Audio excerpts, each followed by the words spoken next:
सर्वं शिवमयं शिवानंता शिवकृपानंता। আমরা বিভিন্ন ভিডিওতে আলোচনা করছি যে আসন্ন ক্রিটিক্যাল একটা সময় এবং তার জন্য আপনাদের বিশেষ তিথিতে মন্ত্র সাধনা আমি দিয়েছি।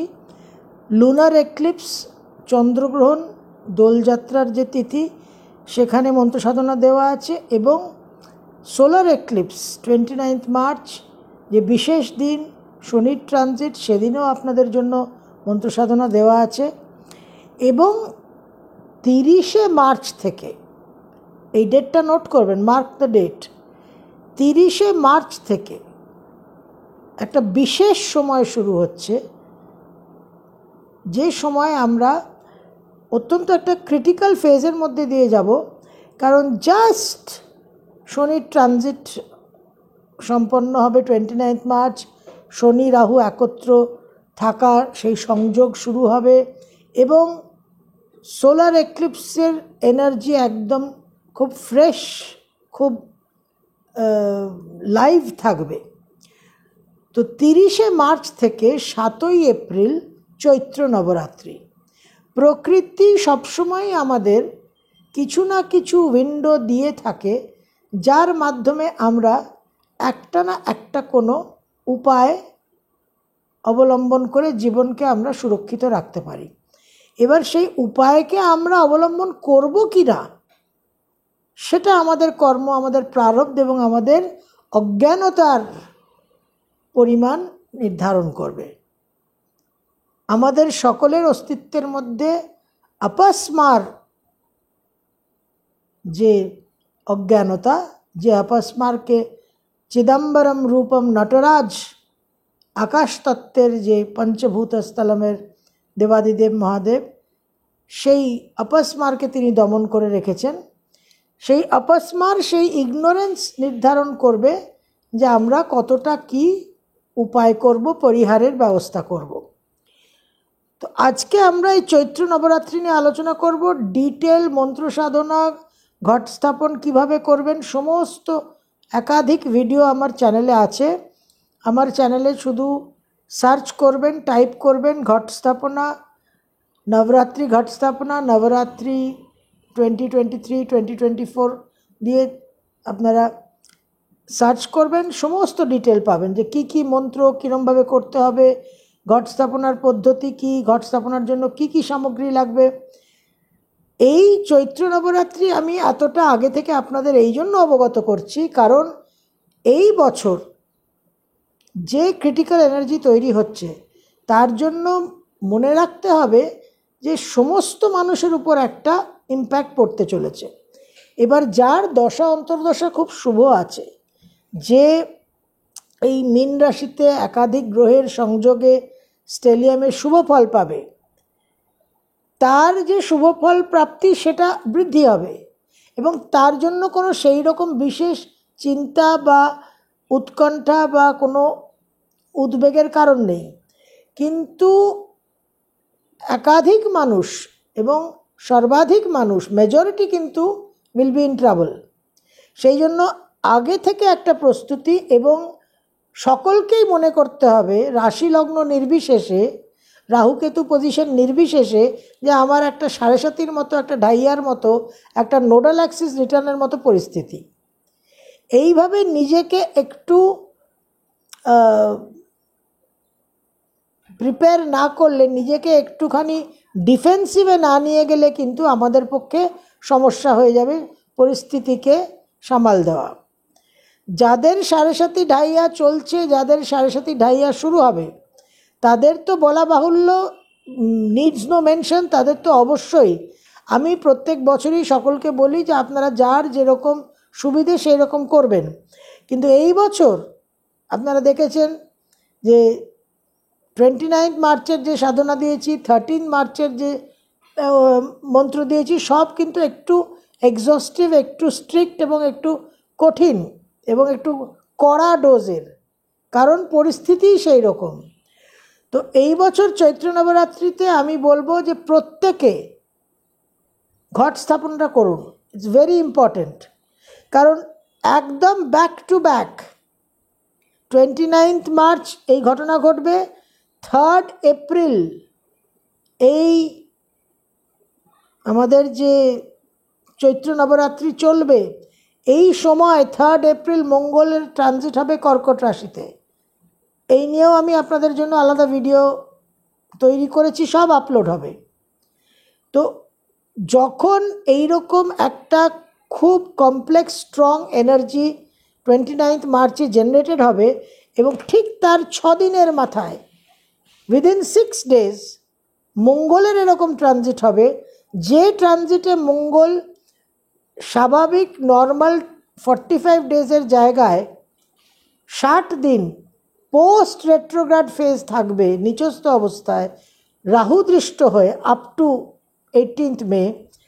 এইটা কিন্তু ভীষণ একটা ক্রিটিক্যাল ফেজ চলবে। সুতরাং এই সময়ের মধ্যে যেহেতু আমরা দেবী দুর্গাকে, যিনি বিশেষভাবে রক্ষা কবচ সৃষ্টি করেন, যিনি বিশেষভাবে আমাদের একটা পরিত্রাণের একটা উপায়, তাকে আবাহন করা এবং তার স্পেশাল এনার্জিটাকে আমরা অ্যাক্সেস করতে পারছি। সুতরাং ঘট স্থাপন, এবং কোনো কারণে যদি ঘট স্থাপন করতে না পারেন, অনেকেরই কাল অশৌচ থাকে ইত্যাদি, সেক্ষেত্রে মিনিমাম প্রতিদিন নবদুর্গার যে দৈনন্দিন রূপ আছে এবং সেই রূপের সঙ্গে সংযুক্ত যে মন্ত্র, মিনিমাম সেটা 108 বার করবেনই করবেন। It is non negotiable this ইয়ার। তো 30শে মার্চ থেকে 7ই এপ্রিল, 29শে মার্চ বিখ্যাত, জগৎ বিখ্যাত যে সূর্যগ্রহণ, সেই সূর্যগ্রহণের যে অমাবস্যা, সেটা সমাপ্ত হবে বিকেল 4:26-এ 29শে মার্চ। তারপর প্রতিপদ তিথি শুরু হয়ে যাবে। প্রতিপদ তিথি চলবে 30শে মার্চ রবিবার দুপুর 12:48 অবধি। সাধারণত মান্যতা এইভাবে দেওয়া হয়, নির্ধারণ স্থির এইভাবে করা হয় যে সূর্যোদয়ের সময় যে তিথি চলছে সেই তিথিটা সেই দিন পালন হবে। বিশেষ করে একাদশী তিথিটা সেইভাবে যেহেতু পালন হয়, আমরা বাকি তিথিগুলোকেও কিন্তু সেইভাবে পালন করি। তো 30শে মার্চ প্রতিপদ দুপুর 12:48 অবধি রবিবারে। রবিবার দুপুর 48, 30শে মার্চ প্রতিপদ থেকে দ্বিতীয়া তিথি শুরু হয়ে যাবে। 31শে মার্চ সোমবার সকাল 9:10 অবধি দ্বিতীয়া তিথি থাকবে। 1 এপ্রিল তৃতীয়া তিথি পড়ে যাবে মঙ্গলবার, এবং সকাল ভোর 5:41 অবধি তৃতীয়া তিথি থাকবে। তো সোমবার সকাল 9:10 অবধি দ্বিতীয়া থাকছে, তারপরে তৃতীয়া পড়ে যাচ্ছে। তৃতীয়া মঙ্গলবার সকাল 5:41 অবধি থাকছে। মঙ্গলবারেই রাত যেহেতু পেরিয়ে যাচ্ছে, সেহেতু 2 এপ্রিল চতুর্থী সকাল 4:31 অবধি, ভোর 4:31 অবধি। এটা 2 এপ্রিল হয়ে যাচ্ছে বুধবার। তাহলে এখানে একটা আপনাদের কনফিউশন হতে পারে। 1 এপ্রিল তৃতীয়া মঙ্গলবার সকাল 5:41 অবধি থাকছে। মঙ্গলবার সারা দিন থাকছে চতুর্থী তিথি, কারণ সকালবেলা 5:41 তৃতীয়া সম্পন্ন হয়ে যাচ্ছে। মঙ্গলবার সারাদিন চতুর্থী তিথি থাকছে। চতুর্থী তিথি সমাপ্তি হচ্ছে 2 এপ্রিল, মঙ্গলবার রাত পেরিয়ে যখন বুধবার ভোর 4:31 হচ্ছে, তখন চতুর্থী তিথি সমাপ্ত হয়ে যাচ্ছে। এবার ওই বুধবার ভোর 4:31 2 এপ্রিল চতুর্থী সমাপ্ত হয়ে পঞ্চমী তিথি শুরু হয়ে যাচ্ছে, যে পঞ্চমী তিথি বুধবারেই রাত 11:49 অবধি চলবে। রাত 11:49। এখানে একটা ওভারল্যাপিং হচ্ছে। বুধবার রাত 11:49 অবধি পঞ্চমী তিথি চলার পর 3rd এপ্রিল ষষ্ঠী তিথি থাকছে। বৃহস্পতিবার 3rd এপ্রিল ষষ্ঠী তিথি থাকছে রাত 9:40 অবধি। তারপরে শুক্রবার 4th এপ্রিল সপ্তমী তিথি থাকছে রাত 8:12 অবধি। তারপর শনিবার 5ই এপ্রিল অষ্টমী তিথি থাকছে সন্ধে 7:25 অবধি। তারপর 6ই এপ্রিল রবিবার নবমী তিথি থাকছে সন্ধে 7:22 অবধি। তারপর সোমবার 7ই এপ্রিল দশমী তিথি থাকছে সন্ধে 7:59 অবধি। তো আপনারা যারা ঘট স্থাপন করবেন, আপনারা 7 তারিখ দশমী তিথি পাচ্ছেন সন্ধে 7:59 অবধি। সেই সময় আপনারা আইডিয়ালি সোমবার ঘট বিসর্জন করবেন। সন্ধি পুজো এই বছর ভীষণ গুরুত্বপূর্ণ। 48 মিনিটের একটা সময়কালে সন্ধি পুজো হয়। অষ্টমী তিথির শেষ 24 মিনিট আর নবমী তিথির শুরুর 24 মিনিট। তো আমরা যে অষ্টমী তিথি পাচ্ছি 5th এপ্রিল, 5ই এপ্রিল অষ্টমী তিথি শনিবার পড়েছে, খুবই গুরুত্বপূর্ণ দিন। সন্ধে 7:01 থেকে সন্ধে 7:49, সন্ধে 7:01 থেকে 7:01 PM থেকে 7:49 PM, এই হচ্ছে অষ্টমী তিথির সন্ধি পুজোর সময়কাল। ঘট স্থাপনা যেটা করবেন, ঘট স্থাপনা হবে মার্চ মাসের 30 তারিখ, যেদিন প্রতিপদ তিথি, যেদিন নবরাত্রি শুরু হচ্ছে, ভোর 5:31 থেকে সকাল 9:38। ভোর 5:31 থেকে সকাল 9:38, এই 4 ঘন্টা 7 মিনিট হচ্ছে প্রধান সময় ঘট স্থাপনার। আর অভিজিৎ মুহূর্ত পাচ্ছেন প্রায় 49 মিনিটের, সকাল 11:16 থেকে দুপুর 12:06। সকাল 11:16 থেকে দুপুর 12:06, 49 মিনিটের সময়কাল। তো আমরা যে সাধনা করি নবদুর্গার, শৈলপুত্রী ব্রহ্মচারিণী চন্দ্রঘণ্টা কুষ্মণ্ডা স্কন্দমাতা কাত্যায়নী কালরাত্রি মহাগৌরী মা সিদ্ধিদাত্রী, এই এক এক দিন এক একটা নবদুর্গার কিন্তু রূপকে আমরা কল্পনা করে তাকে আবাহন করি, এবং সেই মন্ত্র তার সঙ্গে সংযুক্ত যে মন্ত্র, সেই মন্ত্র তার সঙ্গে সংযুক্ত যে চক্রে, সেই চক্রে কিন্তু আমরা সাধনা করি, এবং সেই চক্রে আমরা সেই নবদুর্গার রূপকে আমরা আবাহন করি, এবং আমরা আবাহন করার পর তার শক্তিকে আমরা আমাদের সেই চক্রে স্থাপন করি, এবং মায়ের কাছে প্রার্থনা করি যে আমাদের সমস্ত দৈব দুর্বিপাক থেকে, দুঃখ কষ্ট ক্লেশ দুর্ভোগ থেকে উদ্ধার করে আমাদের কর্ম খণ্ডন করার জন্য। তো এই প্রসেসটা ভীষণ গুরুত্বপূর্ণ। এটা কিন্তু আমাদের জন্য একটা মাস্ট। এটাকে কোনোভাবেই অ্যাভয়েড করবেন না এই বছর, কারণ একটা খুব সেন্সিটিভ, একটা ভীষণ ডেলিকেট টাইমে আমরা এই সময়টা পাচ্ছি, এই চৈত্র নবরাত্রিটা পাচ্ছি।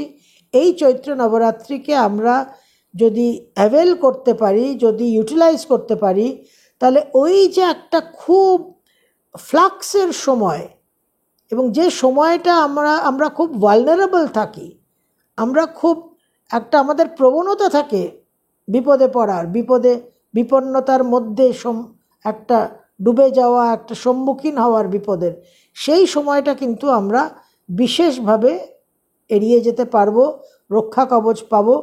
আবারও বলবো, আপনারা আমার চ্যানেলে সার্চ করে নেবেন যে নবরাত্রির কী কী মন্ত্র সাধনা আছে, কী কী করবেন, ঘট স্থাপনার কী কী সামগ্রী লাগবে, কিভাবে ঘরটাকে স্থাপন করবেন, কিভাবে সাজাবেন, সমস্ত ডিটেল আছে। বহুবার দিয়েছি, এই জন্য এই বছর আর এটাকে রিপিট করলাম না। এটা আপনারা কাইন্ডলি একটু দেখে নেবেন। বহু মানুষ বহু বছর, আজ 5 বছর ধরে করছেন। যারা নতুন করবেন তারা দেখে নেবেন। আপনাদের অসুবিধা হলে ওই সার্চিংটা করে নেবেন চ্যানেলে, অবশ্যই কিন্তু আপনারা পাবেন। এই বছর এই সময়টা আমরা যে সুযোগটা পাচ্ছি, ঈশ্বর যে আমাদের কৃপা করছেন, সেটা কিন্তু বিশেষ একটা আমাদের প্রাপ্তির জায়গা। এবং একটা মন্ত্র আপনাদের একটু বলে দেব এই চৈত্র নবরাত্রির জন্য, যেটা অ্যাডিশনাল মন্ত্র। সেটা আমাদের যজুর্বেদের অন্তর্গত মৈত্রী উপনিষদ আছে।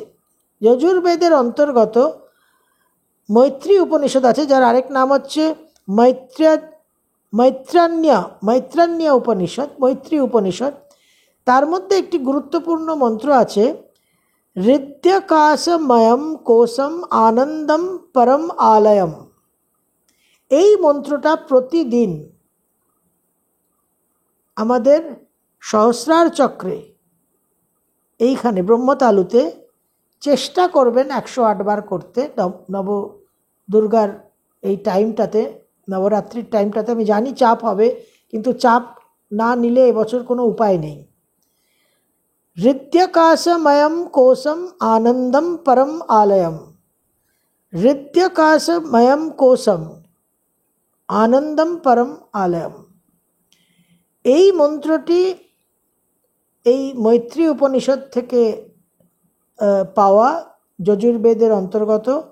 এর মধ্যে আমরা এই আমাদের যে নটরাজ রূপ আছে, চিদম্বরম রূপম, আমাদের যে আকাশ তত্ত্বের সঙ্গে যে কানেক্টেড পঞ্চভূত স্থলমের যে পঞ্চভূত লিঙ্গম, তার সঙ্গে সংযুক্ত এই হৃদ্যকাশময়ম কোশম আনন্দম পরম আলয়ম।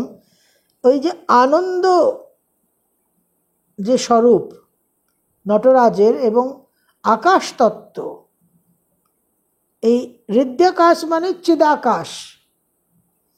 তো এই আকাশ তত্ত্বটা আমাদের জন্য ভীষণ গুরুত্বপূর্ণ।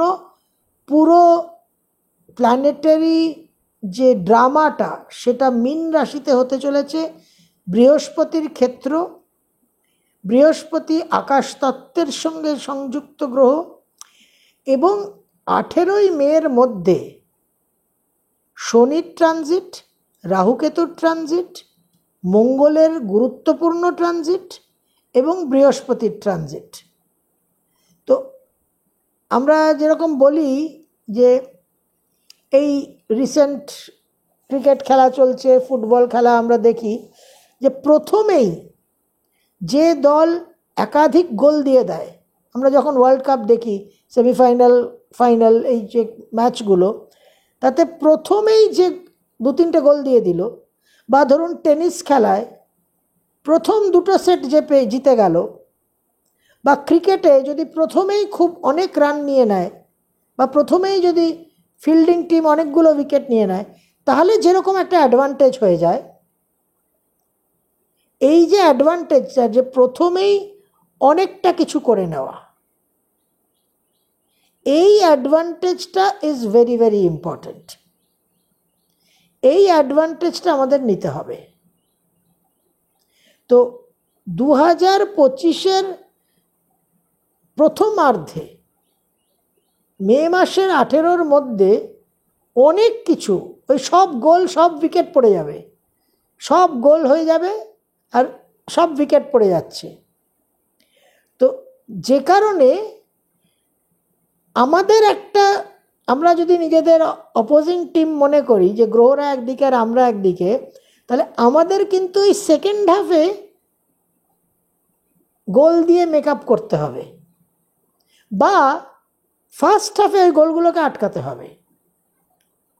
দুটো উপায় আছে। তো আমরা এই মন্ত্র সাধনার মাধ্যমে আমাদের প্রায়োরিটি হবে, আমরা প্রাধান্য এইটাকেই দেব যে আমরা গোলগুলোকে আটকাবো, বা আমরা এতগুলো উইকেট পড়তে দেব না, আমরা বেশি করে রান করে নেব, যাতে আমরা অ্যাডভান্টেজে থাকি। তো এই মানসিকতা নিয়ে চলতে হবে। এই বছর প্রত্যেকটা নবরাত্রি, গুপ্ত নবরাত্রি এবং মেন নবরাত্রি কিন্তু বিশেষভাবে গুরুত্বপূর্ণ। সব কিছু ডুয়েবল, নিজেদের মানসিকভাবে একটু তৈরি করতে হবে এবং সব কিছু এই বছর কিন্তু নন নেগোশিয়েবল। সর্বম শিবময়ম শিবানন্তা শিবকৃপানন্তা।